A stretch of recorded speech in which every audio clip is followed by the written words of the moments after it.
a doutora Maria Lucília Marques a oportunidade de estarmos aqui a discutir este assunto. Como já foi dito, o título da minha comunicação é I Would Prefer Not To, Autarquia e Proeresis no Individualismo Contemporâneo. Em Bartleby, The Scrivener, A Story of Wall Street, novela publicada por Gatti na revista Putnam, Herman Melville descreve-nos Bartleby, um escrivão empenhado e prolífico que um dia inesperadamente cessa de trabalhar. Não que ele recuse ostensivamente as tarefas que lhe pedem. É verdade que ele não as aceita, mas também é verdade que não as rejeita. Repetido em 22 ocasiões, I would prefer not to, torna-se rapidamente o jargão com que o escrivão responde a todas as interpelações do narrador. Bartleby, ajuda-me a rever este documento? I would prefer not to.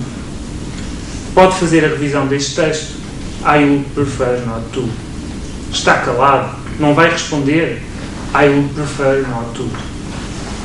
Encontramos nesta novela temas casos da literatura modernista, como as rejeições das normas sociais ou o tema da solidão. Mas também encontramos elementos característicos do absurdismo, como o de Kafka, onde se nota um vazio emocional e uma dificuldade de identificar um propósito para a vida. Outra das interpretações possíveis, e já aqui referenciada durante o dia de ontem e hoje inclusivamente, sustenta que esta personagem representaria um homem depressivo e melancólico, alienado do mundo, alienado por forças produtivas e económicas standardizadas e repetitivas. Bartleby como a figura emblemática do operário, cuja expressão é tanto mais provocatória quanto mais resiste ao trabalho. Mas o que eu aqui gostaria de propor é analisarmos I would prefer not to à luz da filosofia helénica.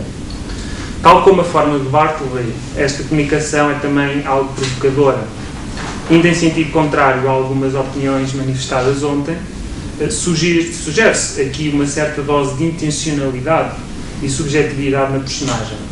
E, portanto, a pergunta que percorre esta reflexão é: será que podemos reconhecer em Bartleby uma forma de individualismo? Mais, podemos reconhecer essa forma de individualismo nas nossas sociedades?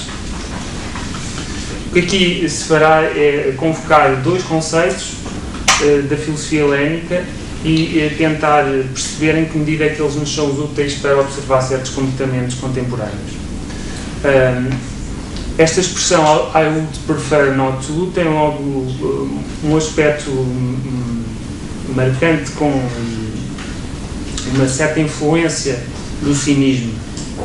Há uma passagem de um dos fundadores do cinismo, o Diógenes, segundo o seu biógrafo Diógenes Laertius, Diógenes, o cínico, louvaria frequentemente aqueles prestes a casar e que, contudo, não casavam.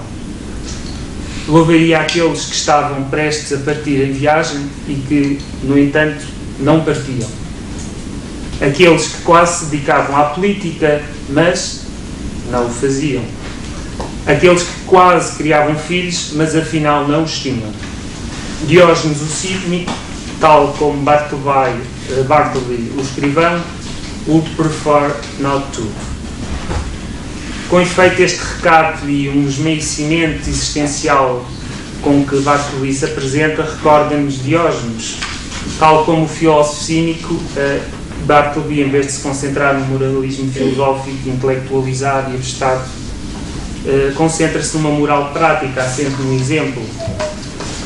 A sua própria imobilização no escritório do narrador e a sua letargia exemplificam um cinismo de quem regressa à humildade, prescindindo das volúpias e dos prazeres cotidianos.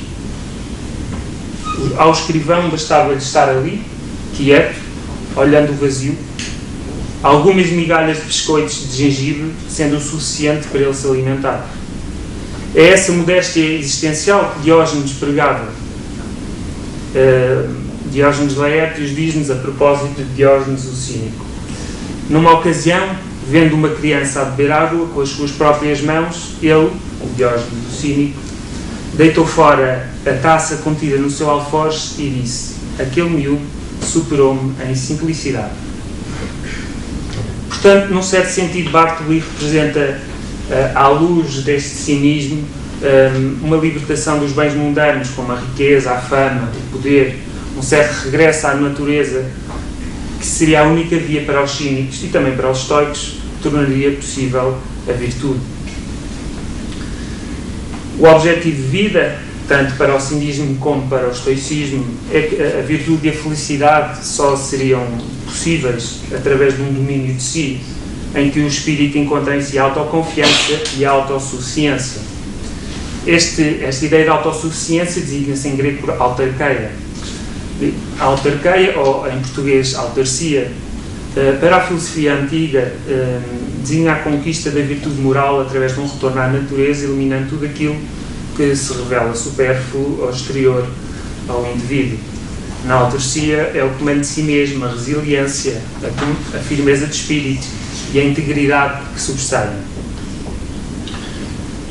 Realiza-se, portanto, num exercício e numa disciplina de si, uma prática ascética exigente de abstinência de prazeres sensuais como forma de evitar o sofrimento e o erro. Ela compreende o ascetismo como forma de abnegação, no sentido de self-denial, e a austeridade, as únicas capazes de conduzir à virtude moral. E, portanto, a autarcia, a autossuficiência, essa firmeza de espírito, essa confiança em si mesmo, significa que o homem possui tudo aquilo que necessita para ser feliz. E falo através de uma estrita autodisciplina, um exercício ascético, uma prática de si, onde todos os excessos são banidos, mesmo os do desejo e da emoção. E aqui talvez reencontremos o I would prefer not to. A expressão também desassossega, porque tem pode-se fazer um paralelismo com a provocação e a capacidade irónica dos cínicos. Eles eram conhecidos por zombar de algumas situações consideradas perfeitamente banais e faziam-no através de um exemplo, através de uma ironia, de uma mordacidade muito intensa. E encontramos provavelmente este tom provocatório nesta fórmula de Bartleby, I would prefer not to. Desassossega porque se apresenta de certo modo como uma subversão. Há uma certa resistência discursiva, não apenas pelo tom provocador com que é dito, mas também pela força provocadora e destrutiva da fórmula de Bartleby, a qual consiste na sua gramaticidade, como diz o Deleuze, também já aqui citado várias vezes. Não que esta fórmula esteja sintática ou gramaticalmente incorreta, mas o modo como termina, not to, deixa indeterminado aquilo que rejeita. Aliada à insistência com que é preferida, faz com que a fórmula desconecte palavras e coisas, palavras e ações, atos de fala e palavras. Destitui a linguagem de toda a referência e, como diz Agamben, possui uma carga anafórica, onde cada palavra aponta para o que lhe antecede, a frase como que rodopiando sobre si mesma. I would prefer not to, prefer not to, prefer not to.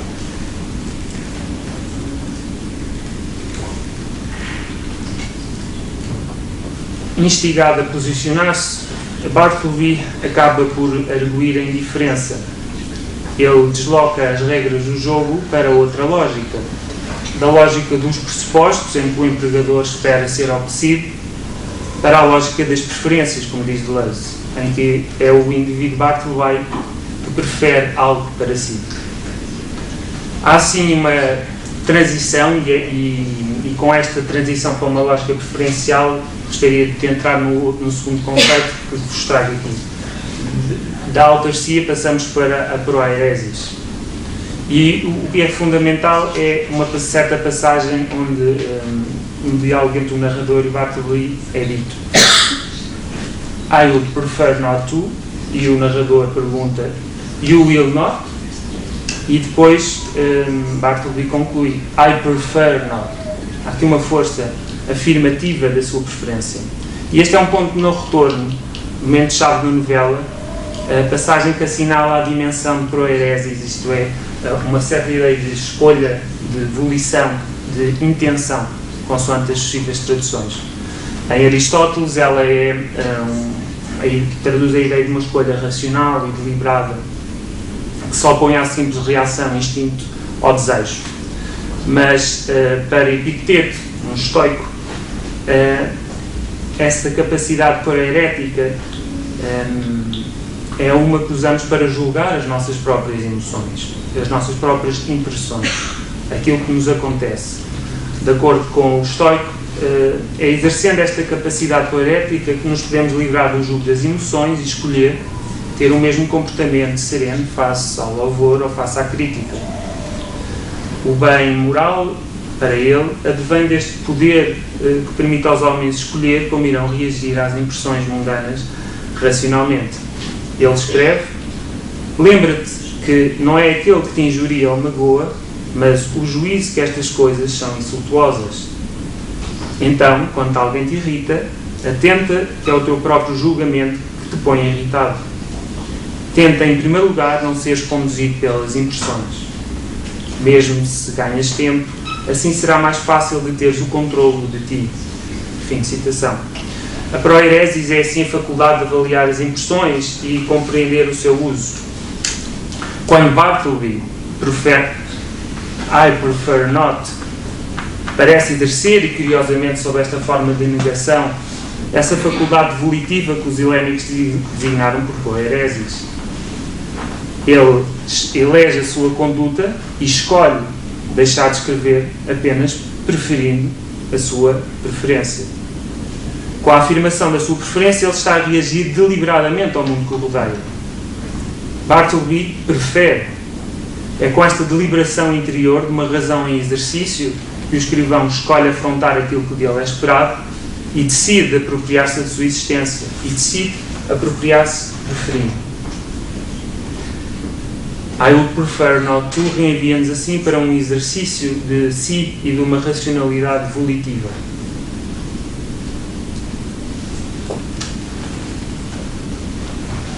Nesta faculdade de deliberação, de escolha, de avaliação das impressões, reside grande parte do individualismo da personagem de Melville. É isto que gostaria de trazer ao vosso espírito e gostaria de trazer para discutirmos. Mas que tipo de individualismo assistimos aqui? Se entendemos que o individualismo pode ser considerado como uma apreciação do indivíduo na sua liberdade e capacidade de afirmação, o que é que está aqui? Que tipo de individualismo será este? Este individualismo informado por uma autarquia, por uma proeresis, por uma autossuficiência e por uma capacidade de decidir. Diríamos aqui que I would prefer not to consubstancia uma fórmula especial de individualismo, que prima pelo seu caráter ascético, onde a afirmação de si acontece de forma impulsiva, em contraste com o individualismo moderno, arraigado, que faz explodir as vontades de forma centrífuga. Esta preferência negativa de Bartleby caracteriza-se por uma dinâmica centrípeta.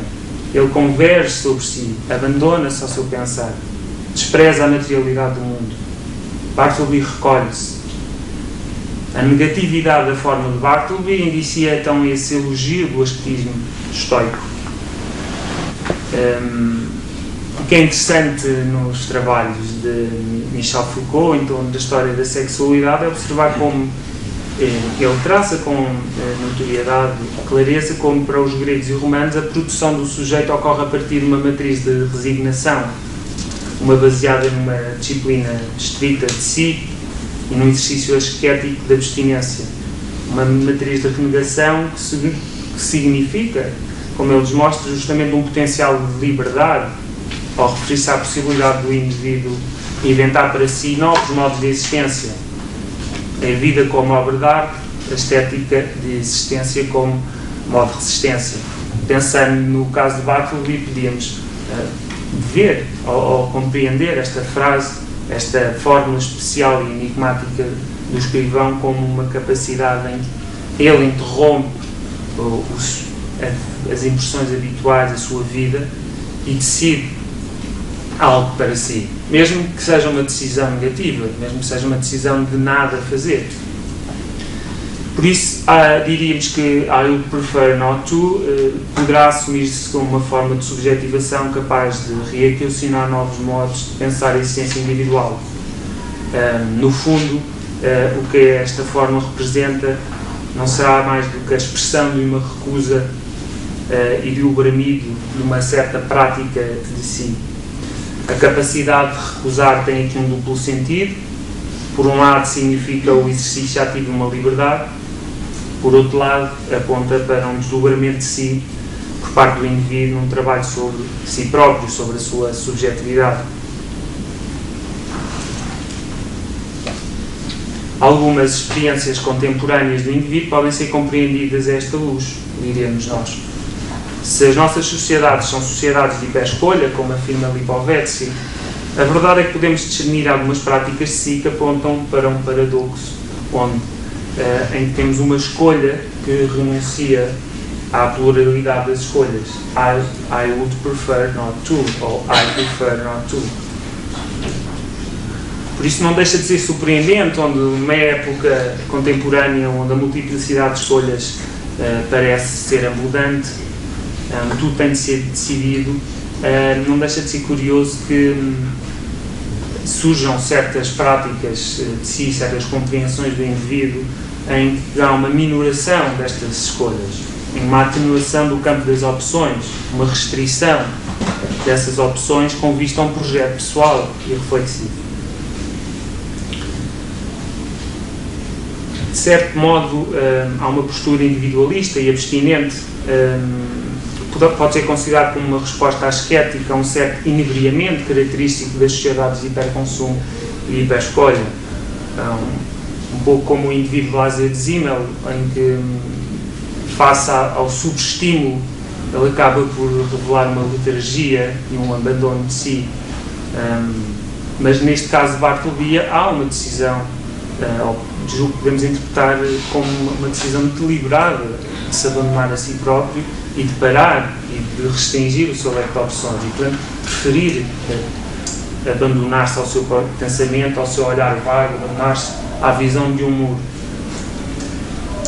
No fundo, ele está a renunciar a tempestades emocionais e é com essa renúncia que ele intensifica uma relação consigo próprio, contra a volúpia dos sentidos, eis o fortalecimento da subjetividade. Por isso, eu gostava aqui de trazer a ideia de uma forma asquética de individualismo. Claro que este individualismo asquético, pronunciado por Bartleby, difere da asquese religiosa. Esta possui uma natureza sagrada e não é individualista. O problema do eu encontra-se subentendido no problema da revelação de Deus. Já este individualismo asquético representa um ascetismo secular. É um individualismo na medida em que, ao enfatizar a subjetividade, um domínio de si, delimita o indivíduo e a sua liberdade dentro do quadro da sociedade. E é secular porque determina um indivíduo no mundo, como diz Dumont. O cuidado de si visa somente o conhecimento de si e o exercício da sua própria liberdade, não correspondendo a nenhum ideal religioso ou teológico. O ascetismo secular é profano, realiza-se por esta renúncia, mas é uma renúncia que acontece dentro da própria sociedade. Este ascetismo passa a organizar-se de acordo com espaços de exclusão e de isolamento seletivos, espaços de abstinência perfeitamente integrados no quadro da vida cotidiana. Ele define uma nova percepção do que é do anacoreta, alguém que pode parcial ou integralmente viver em abstinência dos prazeres mundanos, pode viver temporariamente em reclusão, mas essa reclusão constitui uma via de acesso à pureza da alma e não tem a ver nada com penitência ou expiação dos pecados. A reclusão não leva aqui o selo da misantropia, pelo contrário, significa um exercício de si, e a meditação solitária denota uma forma de afirmação individual e que ocorre em contextos eminentemente sociais. Eu, na parte final desta intervenção, gostaria de dar alguns exemplos e aqui termina a parte mais teórica, se quisermos, e vou falar de algumas coisas que observamos na nossa vida todos os dias, mas nem sempre pensamos a partir da fórmula de Bartlett. I would prefer not to. Um dos exemplos que gostaria de dar, e de certo modo exemplifica este individualismo ascético, tem a ver com esses ermitérios quase turísticos que se espalham pelo mundo, zonas que recebem turistas, e turistas que vão lá justamente para meditar. Vão-se afastar temporariamente do mundo, há um mês, ou 2 meses, e numa absoluta reclusão e com uma estrita disciplina de acordar, de orar, de meditar, de praticar o yoga, o tai chi, o qigong, uma dieta austera, onde não encontramos nada das comidas ocidentais. É facilmente, basta pesquisar na internet, encontramos vários sítios onde qualquer pessoa, independentemente da sua ideologia religiosa ou da sua crença, melhor assim, poderá aí fazer uma certa prática ascética e poderá encontrar uma prática de si, um cuidado de si, com vista à sua própria subjetividade. Também encontramos os Amish. Apesar de serem um grupo religioso, acho importante salientá-los aqui porque vivem uma vida humilde, com costumes conservadores e o uso muito restritivo de equipamentos modernos. Eles simplesmente rejeitam ou preferem não usar telefones, telemóveis, automóveis. E por outro lado, há um outro fenómeno que se tem registado nos últimos anos, que é um retorno à natureza. Certos licenciados, às vezes já com família, e existem até reportagens de vez em quando que passam na televisão portuguesa sobre o assunto, decidem esporadicamente mudar de vida e mudam para sítios isolados, de difícil acesso, onde a civilização quase ainda não chegou, não tem água canalizada, não tem eletricidade e portanto preferem viver do que a terra lhes dá, vivendo muito sobriamente, com muita austeridade, com muita autarcia. E portanto esta renúncia à civilização, embora esteja enquadrada na civilização, porque eles frequentemente vêm às aldeias ou às vilas mais próximas fazer determinado tipo de compras e frequentemente até mantêm algum contacto, nem que seja por carta, com os seus familiares. Mas a verdade é que estes casos existem e acho que se poderiam pensar como certas formas de afirmação do indivíduo, em que se passa precisamente por uma renúncia, uma abstenção. Há I would prefer not to. Mas, ainda assim, é uma decisão negativa, mas uma decisão. Depois, de fórmula mais banal, poderíamos pensar que há preferências obstinadas de não usar o telemóvel, de não se registar nas redes sociais como o Facebook, de não usar os transportes públicos e andar de bicicleta. Há certas formas em que implicam um certo caminho ascético, formas de compreensão do indivíduo de si próprio, em que opta por isso. E por outro lado há ainda o minimalismo como estilo de vida, algo que também que está a ganhar popularidade e que facilmente se encontra, se fizermos uma pesquisa, em que rejeitam todo o excesso. Faz lembrar uma frase do Epicteto. Ele diz: contenta-te com aspirações ligeiras, moderadas, sob reserva. E este minimalismo que se manifesta na decoração, com uma simples mesa e 2 bancos, a cultura japonesa, onde não tem bancos nem cadeiras, sentando-se no chão, podem ser o exemplo de um certo minimalismo, como estilo de vida, mas também se manifesta noutras áreas, não apenas na decoração, como na própria maneira como o indivíduo se entende a si próprio e aos outros. Encontramos livros que dizem, há um livro sobre o minimalismo cujo título é mesmo The Power of Less, ou outras frases minimalistas muito prezadas é a arte perdida da solidão, ou outras frases que apontam para um certo pendor contemplativo, estoico. O melhor objetivo é não ter objetivo.